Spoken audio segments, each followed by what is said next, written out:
Hello. അപ്പോൾ ഞാൻ എന്താ വീണ്ടും വന്നിരിക്കുകയാണ്. ഈ വീഡിയോ എന്താണെന്ന് വെച്ച് കഴിഞ്ഞാൽ ഇപ്പോൾ 2020 വേൾഡ് കപ്പ് നടക്കുകയല്ലേ ക്രിക്കറ്റിൻ്റെ. അപ്പോൾ ഞാൻ അതിനെക്കുറിച്ച് കുറച്ച് കാര്യങ്ങൾ പറയാമെന്ന് വിചാരിച്ചു. ഞാൻ ഭയങ്കര ഒരു ക്രിക്കറ്റ് ഫാനാണ് കേട്ടോ. അപ്പോൾ കുറേ നാളായി ക്രിക്കറ്റൊക്കെ കണ്ടിട്ട് ഇപ്പോൾ എനിക്ക് വീണ്ടും ക്രിക്കറ്റ് കാണാൻ ഭയങ്കര ഒരു ഭയങ്കര ഇഷ്ടം കാണാനായിട്ട്. എന്താണെന്ന് വെച്ച് കഴിഞ്ഞാൽ വേറെ ആരുമില്ല, നമ്മുടെ മലയാളിയായ സഞ്ജു സാംസൺ ഉണ്ടല്ലോ. അപ്പോൾ ഭയങ്കര കളിയായിരുന്നു എന്നൊക്കെ ഞാൻ അറിഞ്ഞു കഴിഞ്ഞ വെസ്റ്റ് ഇൻഡീസുമായിട്ട്. അപ്പോൾ ഞാൻ കരുതി ഓക്കെ, ഇംഗ്ലണ്ടുമായിട്ടുള്ള കളിയൊന്നും നമുക്കല്ല, എനിക്കൊന്ന് കാണണമെന്നുണ്ടായിരുന്നു. അങ്ങനെ ഞാൻ സബ്സ്ക്രൈബ് ചെയ്തു. അങ്ങനെ ഞാൻ കണ്ടു തുടങ്ങി. ഞാൻ കണ്ടപ്പോൾ എന്തൊരു ഷോട്ടാണ് സഞ്ജുവിൻ്റെ, അടിപൊളിയായിരുന്നു സഞ്ജുവും. പിന്നെ ഞാൻ കണ്ടു തുടങ്ങിയപ്പോൾ സഞ്ജുവും അതുപോലെ തന്നെ ആരായിരുന്നു, കിഷനുമായിരുന്നു.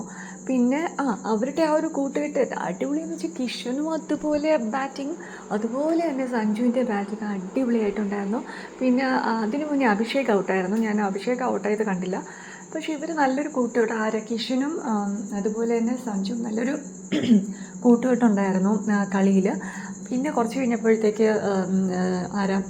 കിഷൻ ഔട്ടായിപ്പോയി. അതിനുശേഷം ഡൂബെ വന്നു.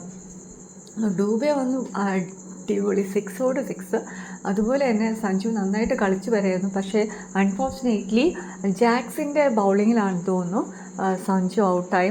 എനിക്ക് തോന്നുന്നു 89 സ്കോറ്. അതായത് ഈ 2020 വേൾഡ് കപ്പിൽ ഏറ്റവും ഹയസ്റ്റ് സ്കോർ എടുത്തതിൽ ഇന്ത്യയിലാണെന്ന് തോന്നുന്നു കോഹ്ലിയായിരുന്നു. അപ്പോൾ ഞാനിങ്ങനെ മനസ്സിൽ വിചാരിക്കും ഓക്കെ അതിനെ മറികടക്കും സഞ്ജു എന്നൊക്കെ വിചാരിച്ചിരിക്കുകയായിരുന്നു. പക്ഷേ അൺഫോർച്ചുനേറ്റ്ലി സഞ്ജു ഔട്ടായി. പക്ഷേ എന്നിരുന്നാലും കുഴപ്പമില്ല, നല്ലൊരു സ്കോർ തന്നെ സഞ്ജു എടുത്തു. കാരണം ബോൾസ് കുറവാണ് കേട്ടോ. ബോൾസ് എത്രയാണെന്ന് എനിക്ക് ഓർക്കുന്നില്ല, വളരെ കുറവാണ്. അതിൽ നിന്നാണ് ഈ 81 സഞ്ജു എടുത്തിരിക്കുന്നത്. റൺസ് 89 എടുത്തിട്ടുണ്ട്. ഇൻഡിവിജ്വൽ സ്കോർ അടിപൊളിയായിട്ട് കളിച്ചിട്ടുണ്ട്. സൂപ്പർ കളിയായിരുന്നു സഞ്ജു. അടിപൊളി. ഞാൻ വീണ്ടും ക്രിക്കറ്റ് കാണാൻ തുടങ്ങിയതിൽ എനിക്ക് ഒട്ടും സങ്കടമല്ല. പക്ഷെ നന്നായിട്ട് കളിച്ചിട്ട് തന്നെയാണ് സഞ്ജു ഔട്ടായത്. സോ ഞാൻ ബാക്കിയുള്ള അപ്ഡേറ്റ്സുമായിട്ട് വീണ്ടും വരാം. സോ ഇതിൻ്റെ എൻ്റെ ഈ അപ്ഡേഷൻ നിങ്ങൾക്ക് ഇഷ്ടപ്പെട്ടിട്ടുണ്ടെങ്കിൽ ഒന്ന് ലൈക്ക് ചെയ്യുക, കമൻറ്റ് ചെയ്യുക, സബ്സ്ക്രൈബ് ചെയ്യുക. So thank you.